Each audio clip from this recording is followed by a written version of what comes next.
창세기 1장 28절 말씀, 27절, 28절 읽습니다. 하나님이 자기 형상, 곧 하나님의 형상대로 사람을 창조하시되 남자와 여자를 창조하시고, 하나님의 형상대로 남자 여자를 지으셨는데 왜 지으셨을까? 질문이 되지요. 성경을 깊이 읽는 방법 중에 질문이 많아야 됩니다. 왜 그랬을까? 무슨 이유일까? 자꾸 질문이 많아야 점점 깊어집니다. 하나님이 남자와 여자를 하나님의 형상대로 왜 지으셨을까? 28절에 대답이 있습니다. 하나님이 그들에게 복을 주시며, 하나님의 사랑의 대상으로 지으시면서 복을 주셔서 복을 누리고 살아라고 지었습니다. 복을 누리고 사는 것이 하나님의 뜻에 합당한 겁니다. 그들에게 복을 주시며, 그래서 신앙생활은 주신 복을 제대로 누릴 줄 알아야 합니다. 요한계시록 1장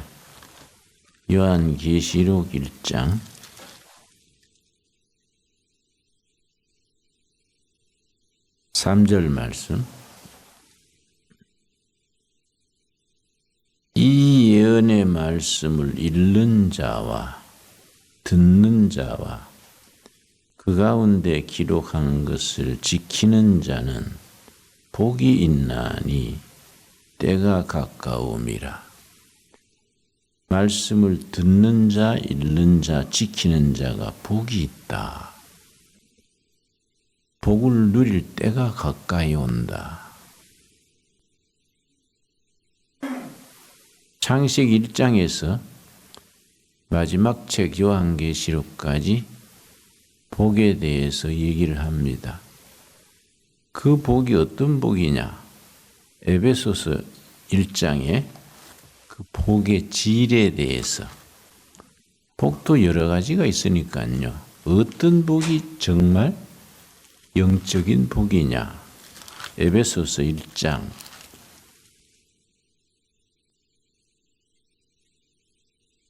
3절 말씀. 에베소서는 성경 전체 중에서 교회론, 그리스도 안에서 하나 되는 교회론이 주제입니다. 그 앞에 나오는 갈라디아서는 그리스도 안에서 누리는 자유, 갈라디아서의 주제는 자유입니다. 특별히 5장 1절, 그리스도께서 우리에게 자유를 주셨으니 다시는 종의 멍에를 베지 말라. 자유가 주제고, 에베소서는 그리스도 안에서 하나 되는 새로운 공동체, 뉴 커뮤니티, 새로운 공동체, 교회입니다. 교회. 세속 공동체와 대조되는, 대안이 되는 새 공동체. 에베소서의 주제는 교회입니다. 에베소서 다음에 빌립보서는 그리스도 안에서 누리는 기쁨입니다. Joy in the Christ. 빌립보서는 그리스도 안에서 누리는 기쁨. 그 다음에 골로새서는 그리스도 안에서 새 사람. 그 책마다 그 주제가 있습니다. 데살로니가 전후서는 다시 오시는 예수님, 예수님의 재림이 주제가 됩니다. 그래서 책 66권을 전체 주제별로 묵상해 나가면은 늘 마음에 새롭게 다가오지요. 사복음서는 이미 말씀드렸지요. 마태복음은 왕으로 오신 예수, 마가복음은 종으로 오신 예수, 누가복음은 인간이신 예수, 잃어버린 자를 찾아오신 인간, 그 예수님의 휴메니티, 예수님의 그 인성이 넉넉하게 반영되어 있고, 요한복음은 하나님이신 그리스도. 이렇게 이제 책마다 그 뚜렷한 주제가 있습니다. 에베소 1장 3절 찬송하리로다. 하나님 곧 우리 주 예수 그리스도의 아버지께서 그리스도 안에서 하늘에 속한 모든 신령한 복을 우리에게 주시되, 복을 주셨는데 땅에 속한 복이 아니고 하늘에 속한 신령한 복, 신령한 복, 스피리추얼 브레싱, 신령한 복. 그 신령한 복이라 할 때, 스피리추얼 브레싱 할 때 브레스란 단어가 굉장히 영적인 의미가 깊습니다.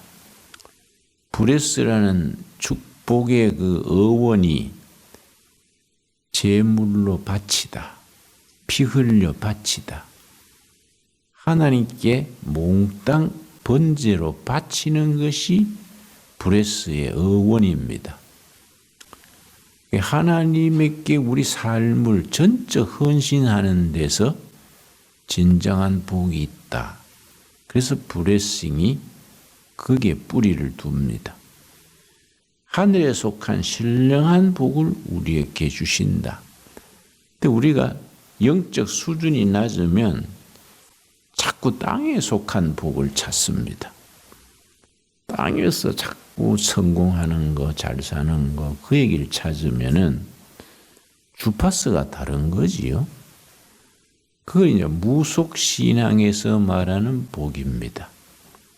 한국 교회는 무속신앙이 깊이 들어와서 무속화, 한국 교회의 첫 번째 질병이라 합니다.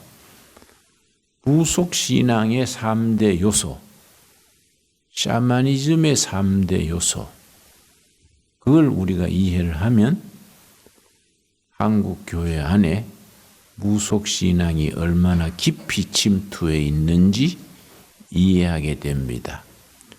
무속신앙의 3대 요소, 샤머니즘의 3대 요소. 첫째, 치병기복신앙. 병 낫고 복 빌어주는 것. 첫째입니다. 둘째는 비윤리성. 무당이 굿하면서 정직하게 살아라. 그런 무당 없어요. 악귀 쫓아내고 복 빌어주고 병 낫게 하고.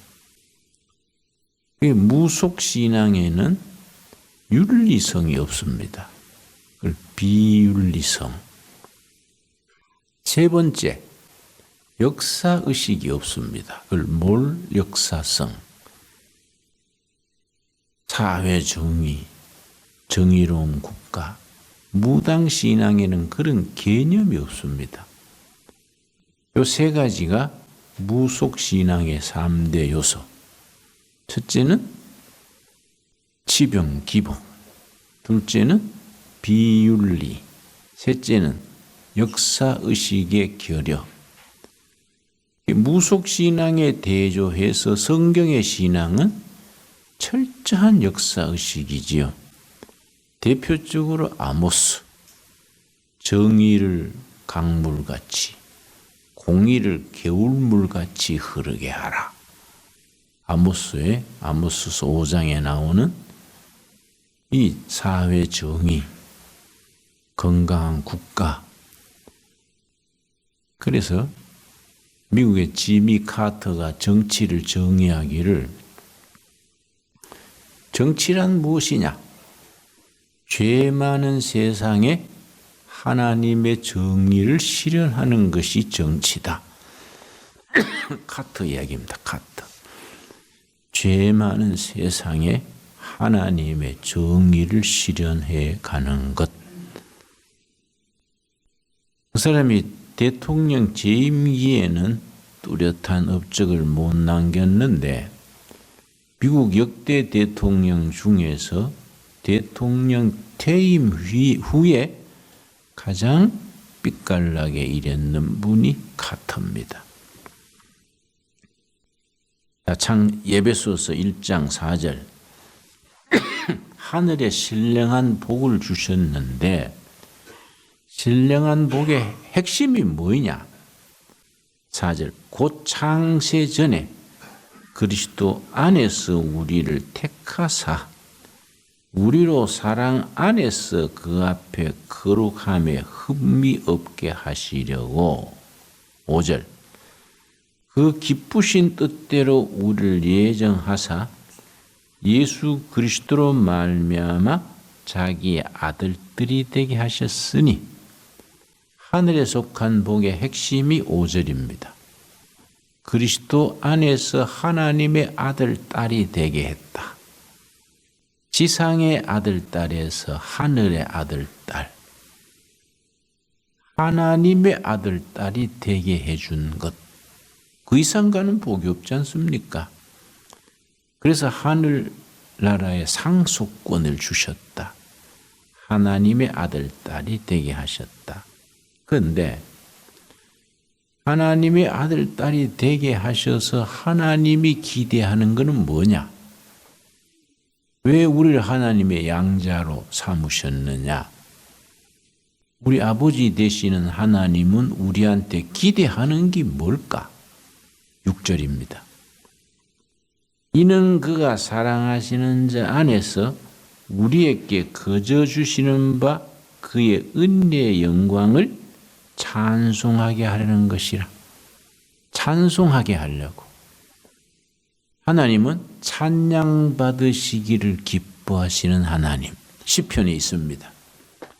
우리에게 신령한 복을 주어서 하나님의 아들, 딸이 되게 해서 하나님의 영광을 찬송하게 하는 것. 신앙생활에 찬양이 굉장히 중요합니다. 찬양이. 하나님의 영광을 찬송해 하려고 우리를 아들, 딸로 삼으시고 우리에게 복을 주신 거이다. 그리고 하나님의 아들, 딸 돼서 하나님이 우리에게 베풀어 주시는 핵심 에토스가 뭐이냐? 7절입니다. 7절. 9절 우리가 조목조목 따지면서 이해해 나가야 되거든요. 7절. 우리는 그리스도 안에서 사도 바울의 주제입니다. In Christ. 헬라어로 en Christos. 그리스도 안에서. 에베소서가 5장으로 되어 있는데 그리스도 안에서란 말이 43번 되풀이 나옵니다. 예수 안에서, 그리스도 안에서 계속해서 에베소서가 5장이 아니고 6장으로 되어 있는데 6장으로 된 에베소 길지 않는 본문 중에 그리스도 안에서, 예수 안에서가 43번 계속해서 사도 바울의 주제입니다. 그리스도 안에서 그의 은혜의 풍성함을 따라 그의 피로 말미암아 속량 곧 죄사함을 받았느니라. 죄 씻음 받는 구원의 메시지지요. 그리스도 안에서 은혜로 은혜란 말은 헬라어로 카라인데 은혜란 말에는 세 가지 의미가 압축되어 있습니다. 은혜란 말의 세 가지 의미. 첫째, 공짜. 둘째, 선물. 셋째, 기쁨. 세 가지가 함축돼 있는 단어가 은혜입니다. 은혜. 첫째 뭐라고요? 공짜. 둘째 선물. 셋째 기쁨. 그래. 이 은혜를 우리가 누리는 거야. 은혜로 말미암아 그의 피로 말미암아 속량 곧 죄사함을 받았다. 속량 곧 죄사함을 받았다. 죄사함 받아서 죄사함 받은 구원받은 거지요. 속량을 받아 죄 씻음 받고 구원받은 겁니다. 죄 씻음 받은 후에 자기 백성에게 하나님이 주시는 특혜가 뭐이냐?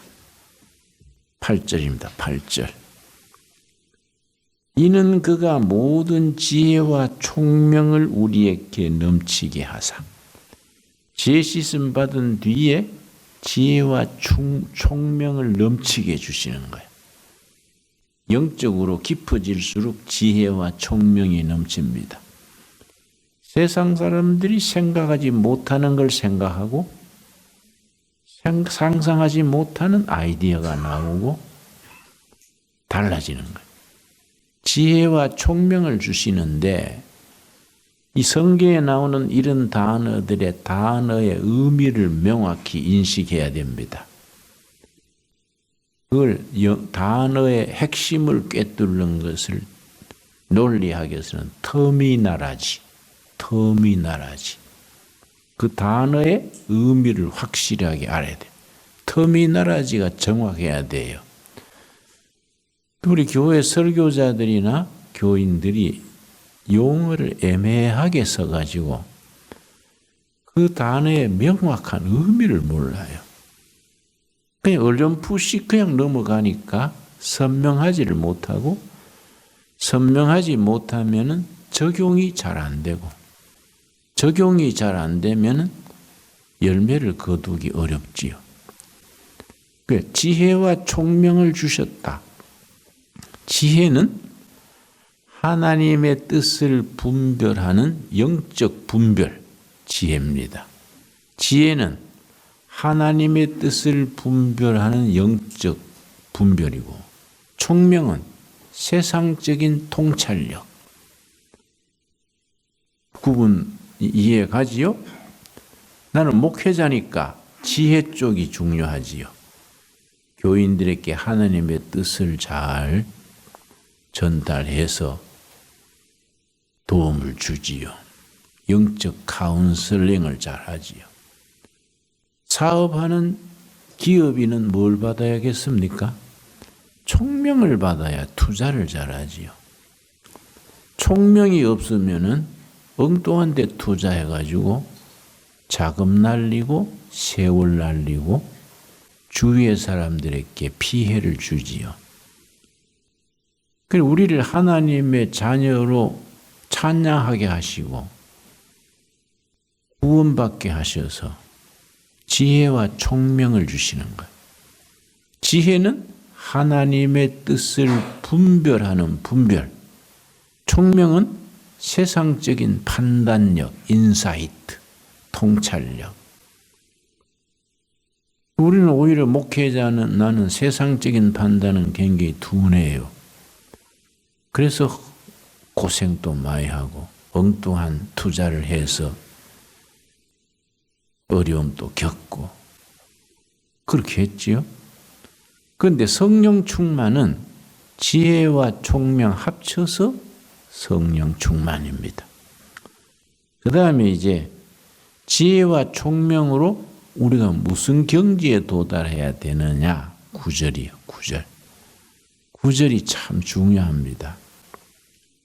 그 뜻의 비밀을, 하나님의 뜻의 비밀, 세상 비밀이 아니고 이때 비밀은 시크리트, 감추어진 비밀이 아니고 미스테리, 신비, 하나님의 뜻의 심오막측한 신비, 그 비밀입니다. 숨겨놓은 비밀, 시크리트가 아니고 신묘막측하신 놀라운 신비, 하나님의 뜻의 신비를 우리에게 알리신 것이요. 그의 기뻐하심을 따라 그리스도 안에서 때가 찬 경륜을 위하여 예정하신 것이라. 하나님의 뜻의 신비를 알아가지고 예수님 안에서 때가 차서 나타나는 경륜, 경륜이라는 단어에 줄을 칩시다. 경륜. 굉장히 중요합니다. 여러분 성경을 깊이 읽어야 되는 것이 이런 부분이지요. 경륜이라는 말을 많이 쓰지요. 그 정치가는 경륜이 있어. 그 정치가는 경륜이 없어. 경륜. 아, 그 목사님은 경륜이 있는 분이야. 그래, 경륜이. 하나님의 경륜이요. 사람의 경륜이 아니고. 경륜이란 말이 헬라어의 오이코노미아입니다. 오이코노미아. 아주 중요합니다. 하나님의 신비한 그리스도 안에서 나타난 경륜, 오이코노미아인데, 오이코노미아는 두 단어가 합쳐진 단어입니다. 그걸 합성어라 그래요. 오이코스, 노모스. 오이코스는 집입니다. 집, 홈, 한 가정. 오이코스는 집이고, 노모스는 규범.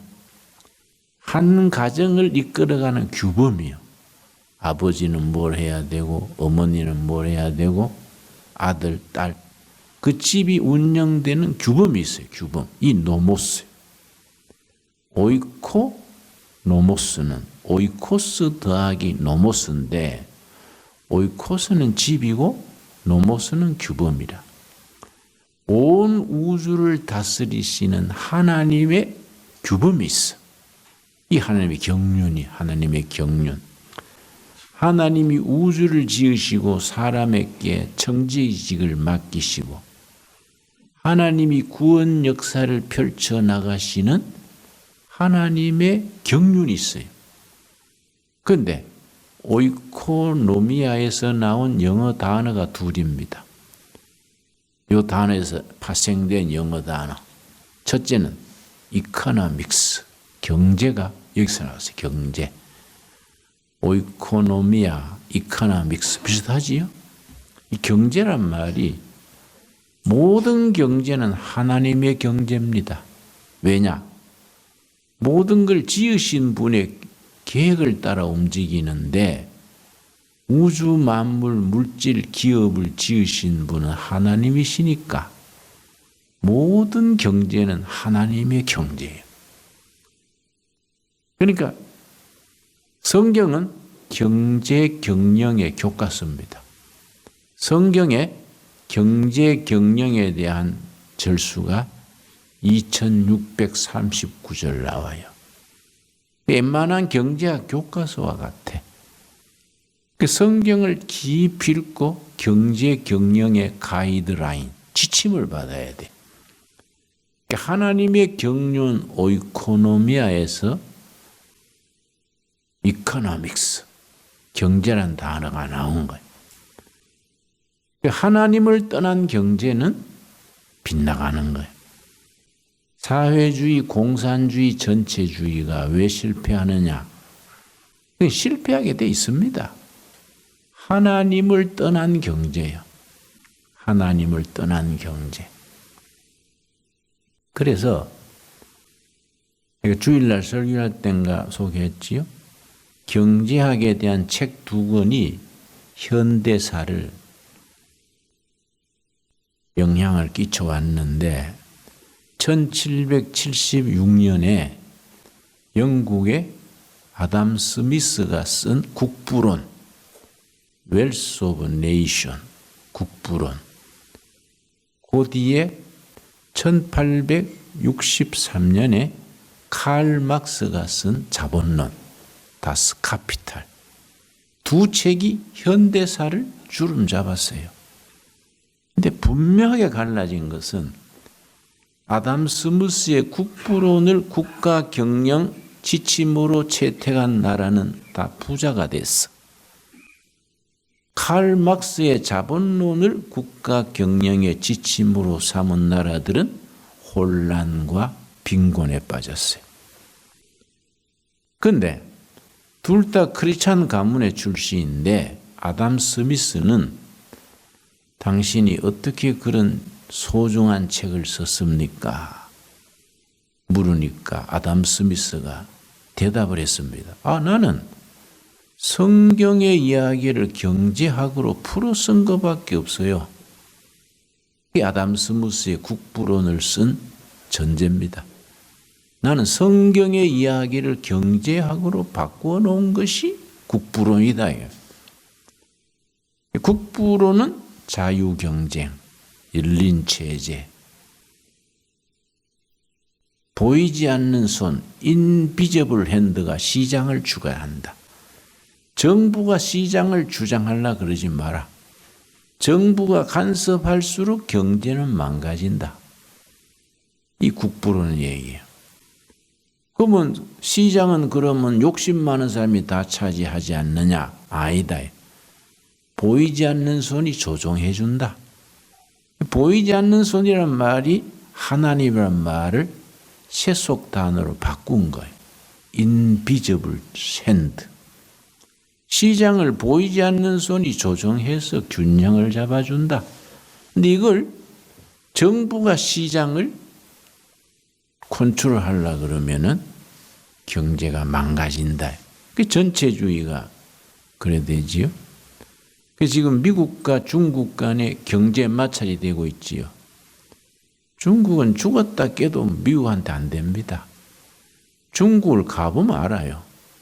중국 사회를 가서 중소도시 같은데 다녀보면은 기본 시민사회 기반이 조성이 안 돼 있고 사회 구석구석 디테일이 너무 허술해요. 근데 미국은 농촌이나 작은 도시 갈수록 더 짜임새가 있어요. 더 기반이 탄탄해요. 그러니까 미국과 중국이 경제 전쟁에서 중국이 절대 못 따라갑니다. 북한은 내가 여러 번 다녀왔는데요. 평양도 여러 번 가고 나진선봉, 금강산, 벽지도 다녀봤는데 북한은요. 저건 안 되는 나라입니다. 망해가고 있는 나라지 되지를 않습니다. 북한은. 겨우 이제 원자탄 그 하나로 버티는데 되지를 않아요. 그러니까 우리 남한 사람들은 특별히 이 좌파일수록 북한을 과대평가합니다. 북한을 과대평가하고 남한 자유민주주의 체제를 과소평가해요. 자기는 과소평가하고 상대는 과대평가하면은 그 불균형이 이루어지고 착시현상이 일어나는 겁니다. 그러니까 북한을 자주 가보는 게 좋습니다. 정의구현사재단 신부님들이 있지요. 정의구현사재단 회원이 191명입니다. 신부님들만. 수녀들은 뭐 더 많지요. 그 사람들은 쓸데없이 북한에 대해서 좋게만 보는 거예요. 정의구현사재단의 신부님이 날 만나가지고 북한은 의무교육이 돼 있고 의료가 무료고 이상사회라고 교육이 다 무료고 치료는 다 국가가 책임지고 자꾸 북한을 칭찬하길래 내가 한심해서 신부님 역시 남자가 결혼을 안 해서 여자한테 안 시달려 보니까 철이 안 드네요. 응? 만돈 하나 관리하기가 중소기업 사장보다 더 힘들잖아요. 우스개를 하는 소리지요. 응? 근데 신부님한테 자꾸 그러지 마시고 북한 한번 가보세요. 내가 추천해 드릴게요. 북한에 우리 고아원이 있으니까 그 핑계 대고 한번 가보세요. 내가 이제 북한 나진선봉에서 시인민위원장, 시장한테 대접을 받았습니다. 거기에 내가 투자를 많이 했으니까. 근데 당고기를 사줬어요. 당고기 아십니까? 보신탕이 당고기요. 이거 이제 잘 대접한다고 이제 나한테 당고기 집에 가서 잘 해줬는데 문제는 뭐냐? 여름인데요. 냉장고에 당고기를 넣어놨는데 전기가 왔다 갔다 한 거예요. 전기가 끊어지니까 녹았어. 전기 들어오니까 또 얼었어. 이 몇 번 하고 나니까 변질이 된 거예요. 그걸 또 생각 안 하고 당고기 끓여서 대접했는데 아이고 토사광란을 만나가지고 내 평생에 그렇게 험하게 앓아 본 적이 없어요.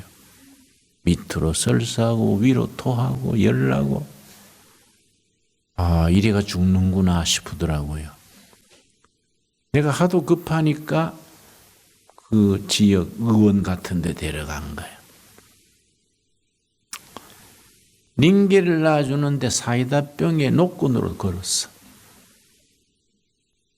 그리고 옆방에 맹장염 수술을 하는데 마취제가 없어가지고 생배를 째는 거예요. 아프다고 소리 지르고. 옆에 또 치과가 있어, 치과. 마취가 안 되니까 생이빨을 뽑는 거예요. 그래 내가 그 신부님한테 가서 배 한번 째보세요. 이빨 한번 뽑아보세요. 그 말이 나오는가. 자, 할 말 없지요. 그렇지요? 나는 가서 경험하고 온 거니까. 그래서 도저히 안 돼서 거기 있다가는 죽겠더라고요. 택시 대절해가지고 연변에 와가지고 그 긴급 입원해서 그래서 살아났어요, 내가. 근데 우리가 북한에 대해서 너무 실상을 몰라요, 실상을. 너무 과대평가합니다. 그러니까 우리 정치하는 사람들이 그걸 북한에 대한 그 터무니없는 호감을 버려야 돼요. 원자탄 하나 가지고 저러는데 원자탄 저기 쓸 수가 없잖아요. 원자탄이 영양가가 있는 건 아니라고요. 그러니까 우리가 이 북한 정책을 정말로 현실주의로 정치적 현실주의, 포리티컬 리얼리즘 과대평가도 말고 과소평가도 말고 현실 그대로 평가하는 정치적 현실주의 포리티컬 리얼리즘 그래요. 잘 해야죠. 이 본문 말씀에 하나님의 경륜 오이코노미에 나온 첫째 단어가 경제입니다. 경제, 이코노믹스. 두 번째 단어가 에큐메닉스, 에큐메닉스. 에큐메니칼 하는 말 들었지요? 에큐메닉스라는 단어가 오이코노미에서 나왔는데 에큐메닉스는 다양성의 통일입니다. 다양성. 영어로는 unity in variety. 여러 가지 다양한 것을 하나로 통일하는 게 에큐메니칼이에요. 에큐메닉스. 복잡한 것을 유능한 사람일수록 단순화시킵니다. 유능하다는 건 뭡니까? 복잡한 것을 딱 질서정연하게 첫째, 둘째, 셋째 딱 정리할 수 있는 능력이 유능이에요. 무능하다는 것은 단순한 것도 또 복잡하게 만드는 게 무능한 게입니다. 우리나라 지도자들은 정치를 굉장히 복잡하게 해요. 복잡할 것이 없는데 복잡하게. 손대면 더 복잡해져. 그러니까 누가 그러잖아요. 문재인 대통령이 청와대에 가만히 있으면 좋겠다. 월급만 다 먹고 가만히 부부간에 그냥 즐기고 가만히 계시면 좋겠다. 외국에 가도 불안하고 뭘 할수록 걱정된다 이거지. 그러니까 이 단순한 걸 복잡하게 만드는 것이 무능력이고, 복잡한 걸 단순화시키는 걸 심플리파이 한다 그래요. 그래서 에큐메닉스가 영어로는 unity in variety. 복잡한 것을 단순화시키는 게 에큐메닉스입니다. 그런데 그런 하나님의 경륜의 핵심이 뭐냐? 10절입니다. 10절. 에베소서가요, 6장 마지막 절까지 한 절 한 절 그렇게 짚어나가면 굉장히 깊이가 있습니다. 에베소서가 아주 깊이 있는 교회론의 주제인데, 에베소서를 제대로 파악하면 복음의 엑기스를 몸으로 익히지요. 1장 10절.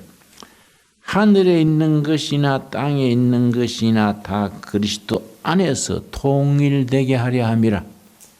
하늘의 끝, 땅의 것이 예수님 안에 하나 되는 것. 하늘의 것은 성, 땅의 것은 속. 성속이 하나 되는데 누구 안에서? 그리스도 안에서. 예수님 안에서 하늘과 땅이 하나 되고 성속이 하나 되고, 이걸 우리한테 어떻게 적용하느냐 하면은 교회 일과 직장 일이 하나 되는 거예요. 교회는 충성하고 회사는 대충 한다. 이거는 영적이 아니에요.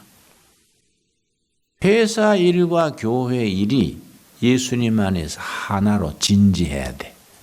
이해갑니까? 하늘과 땅이 그리스도 안에서 통일, 성속이 통일.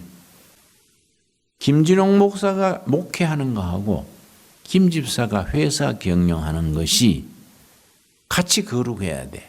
누구 안에서입니까? 그리스도 안에서. 이걸 이런론 거예요. 이런론. 하늘과 땅을 구분하는 것은 교회 일은 거룩하고 직장 일은 속되다. 이걸 이원론 그래요. 철학에서는 두어리즘, 이원론, 두어리즘. 두어리즘은 비성경적입니다. 성경적인 사고는 예수님 안에서 이런론, 하나 되는 겁니다. 하늘과 땅, 성속, 교회와 사회, 교회와 가정, 하나 되는 겁니다. 굉장히 중요한 발상이지요. 근데 우리는 무의식적으로 구분을 해. 교회 일은 신령하고 가정일, 사회일은 이건 속되니까. 이건 아니다. 그래서 우리 교회의 목회 구호 중에 가정 같은 교회, 교회 같은 가정. 좋은 말이지요? 가정 같은 교회, 교회 같은 가정. 가정 같은 교회 같은 기업, 기업 같은 교회. 교회가 재정 관리를 잘못하면은 반드시 시험 듭니다. 재정 관리가 굉장히 중요합니다. 재정 관리 잘못하면은 몇 년 쌓여가지고 거기서 문제가 생겨요. 이게 참 중요하지요. 성속이 그리스도 안에서 하나다. 이런 논. 이원론은 비성경적이다. 그래서 크리스찬이 정치를 해야 되느냐 안 해야 되느냐? 당연히 해야지요. 교회와 정치는 그리스도 안에서 하나예요. 하나님의 정의를 정치 안에서 실현해야 돼.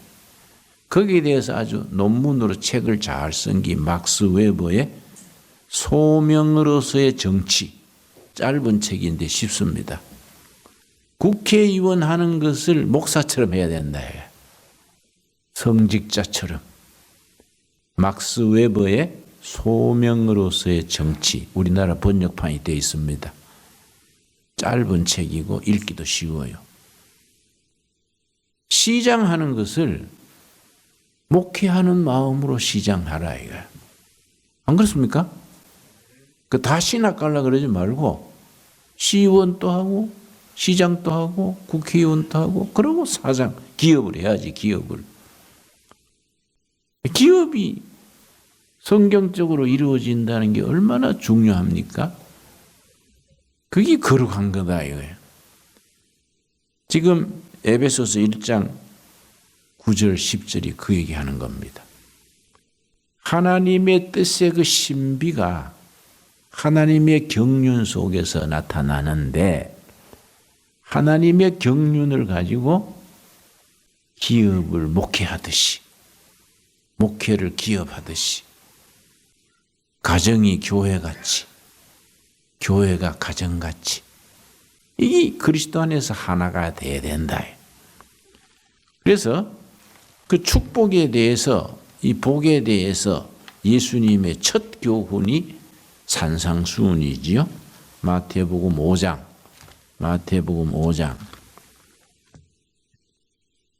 뭐 새벽에 오토바이 많이 탔는데 좀 견딜만 합니까? 공부 더 해도 되겠습니까?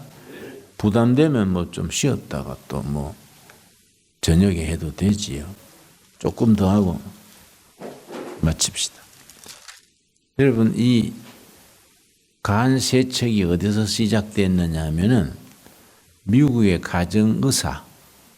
가정의사가 한 지역에서 몇십 년 진료를 했는데요. 마을 의사로. 그러니까 뭐 고객이 그 마을 사람들이니까 어려서부터 치료하는 거예요. 그런데 약 잘 듣던 약이 몇십 년 같은 약을 썼더니 안 듣는 거예요. 약효가 안 나는 거예요. 그래서 이 가정의사가 고민을 한 겁니다. 이 사람한테 이 약이 약효가 좋았는데 왜 안 듣냐? 연구를 해보니까 몇 년간 고민했는데 약 성분이 간에 자꾸 쌓였어. 그게.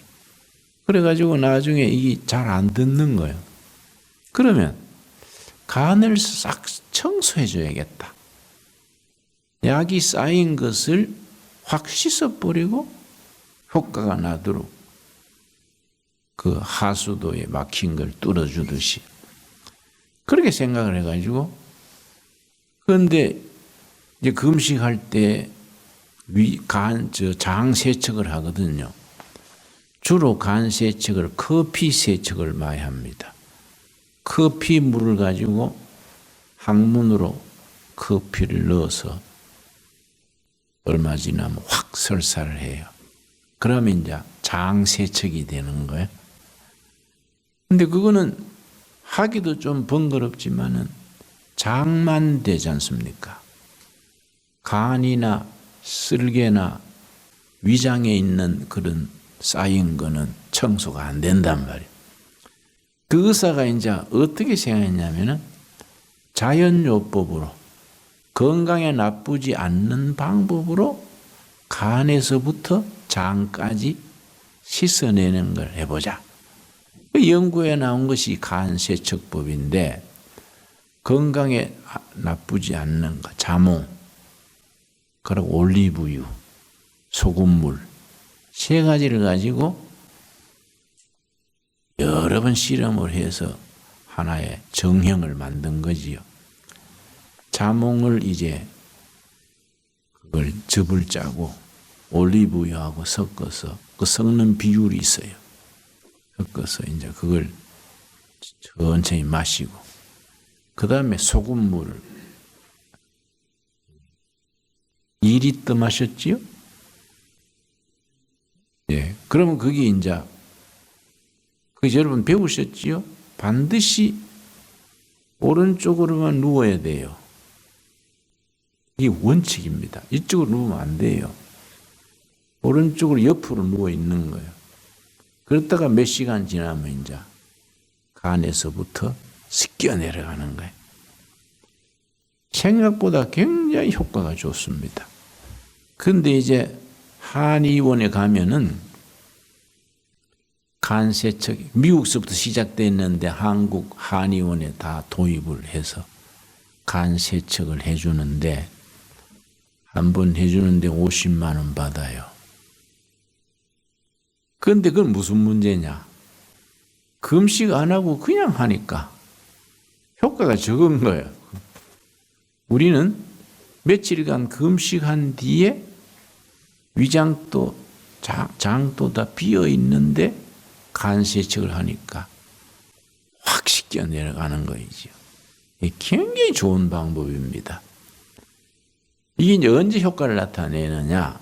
금식 마친 뒤에 집에 가서 한 달쯤 정리 금식을 잘 매뉴얼대로 하고 나면 한 달 뒤쯤 체력이 좋아지는 걸 느낍니다.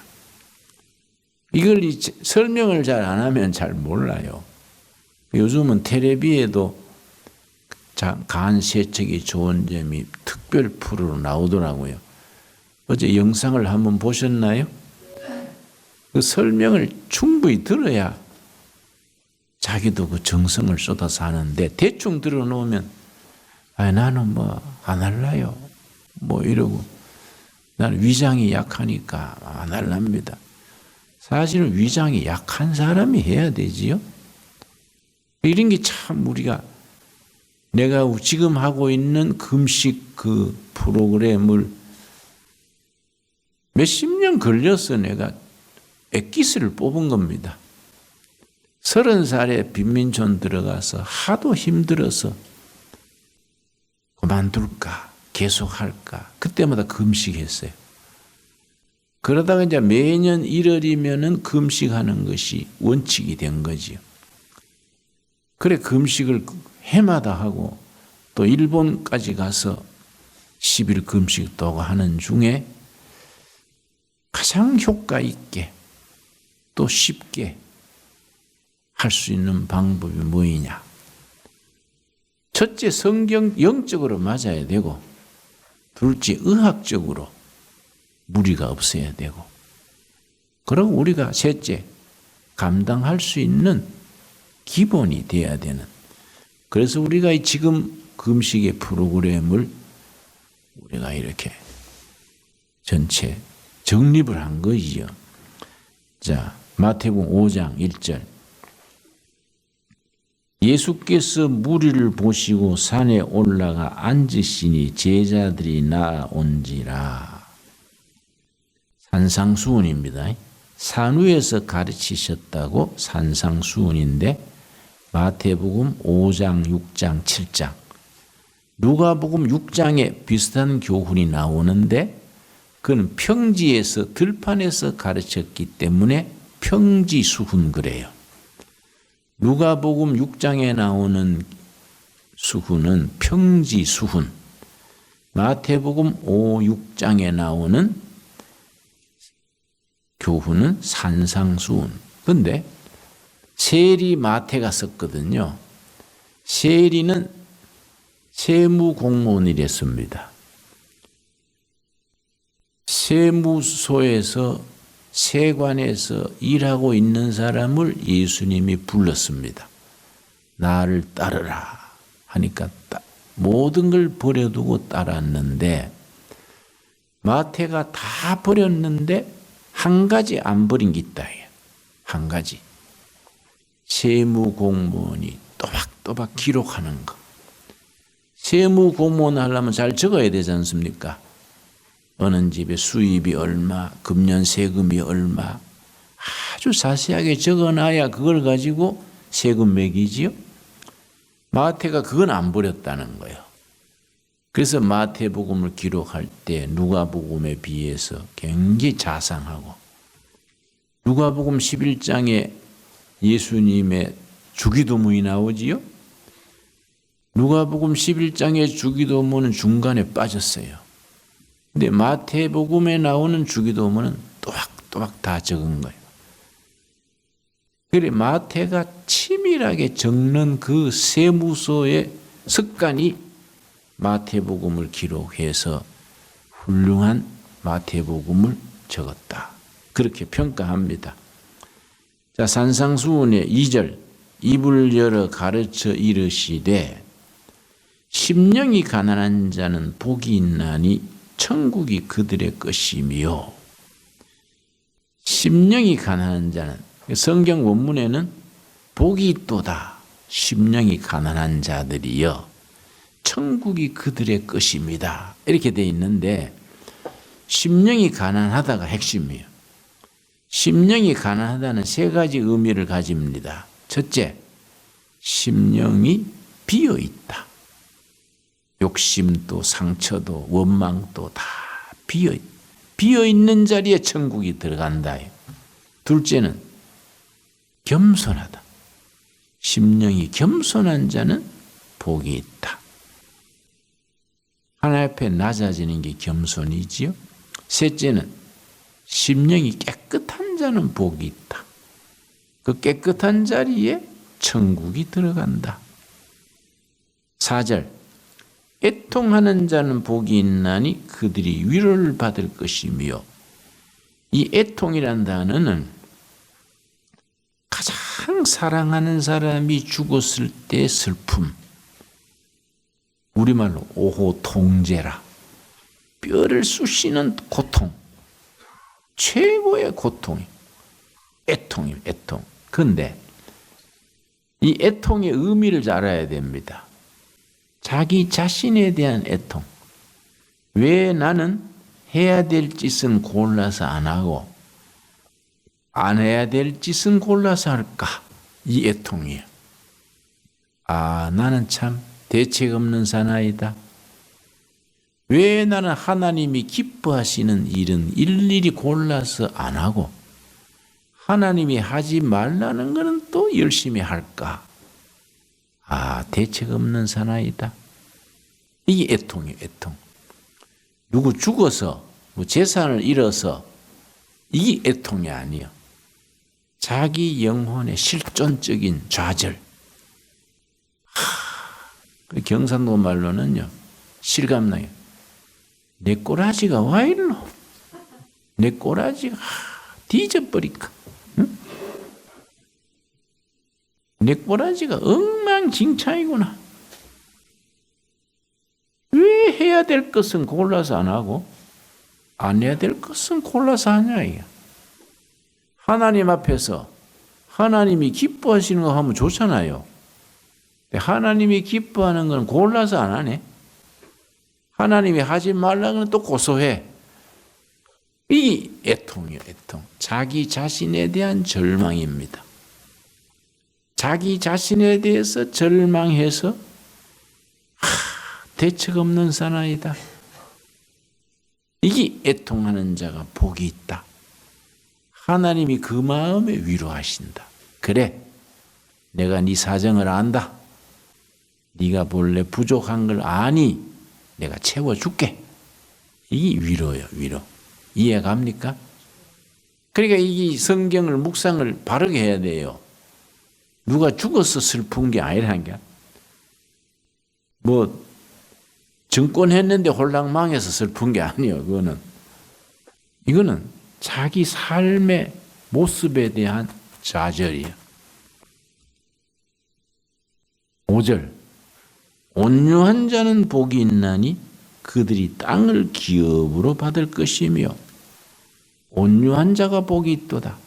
그 성경 의문에는 막하리 오이 복이 있도다. 온유한 자들이여 그들이 땅을 기업으로 받을 것입니다. 온유한 자는 쉽게 말하면 부드러운 긴데, 온유한 사람, 나부남, 나도 부드러운 남자, 나부녀, 된장녀가 아니고 나부녀, 부드러운 여자, 온유인데, 성경에서 온유한 자는 차원이 다릅니다. 온유한 자는 하나님 앞에 온유, 인간관계에서 온유, 자기 자신에 대한 온유, 세 가지 차원이 합쳐진 겁니다. 온유한 자는 복이 있다. 그들이 땅을 기업으로 받을 것입니다. 하나님 앞에 온유는 뭐이냐? 사업이 망해도, 병이 들어도, 심한 오해와 상처를 받아도 하나님을 원망하지 않고 하나님의 뜻이 있겠지. 이게 온유입니다. 온유. 구약의 대표적인 인물이 누구겠습니까? 욥이죠. 욥이. 사업이 부도났지요. 건물이 무너져가 자식들이 떼죽음 당했지요. 몸에 피부병 때문에 기아장으로 푹푹 끓으면서도 주신 분 또 하나님이요 가져가신 분 또 하나님이니 하나님을 원망치 않습니다. 이게 온유입니다. 온유. 아무리 손해보고 억울하고 아파도 하나님을 계속해서 신뢰할 수 있는 것이 온유입니다. 온유. 그런 온유의 경지로 나아갈 수 있기 바랍니다. 두 번째, 인간에 대한 온유는 뭐냐? 상대방이 나를 막 못 살게 하고 모함하고 막 돈도 떼먹고 오히려 뒤집어 세우고 그 사람에게 보복할 능력이 있어요. 저 손 좀 봐야겠네 저거. 그런데 힘이 있는데도 봐주는 것이 온유입니다. 힘이 없어가지고 참는 거는 그거는 아니지요. 비겁한 거지요. 나약한 거지요. 상대방의 못된 짓에 보복할 수 있는데도 아이고 인간이다 부족해 그러지 내가 참자. 이게 온유입니다. 온유. 이게 참 중요한 거지요. 내가 얼마든지 안 갚음할 수 있는데 그래 다 지나내나 참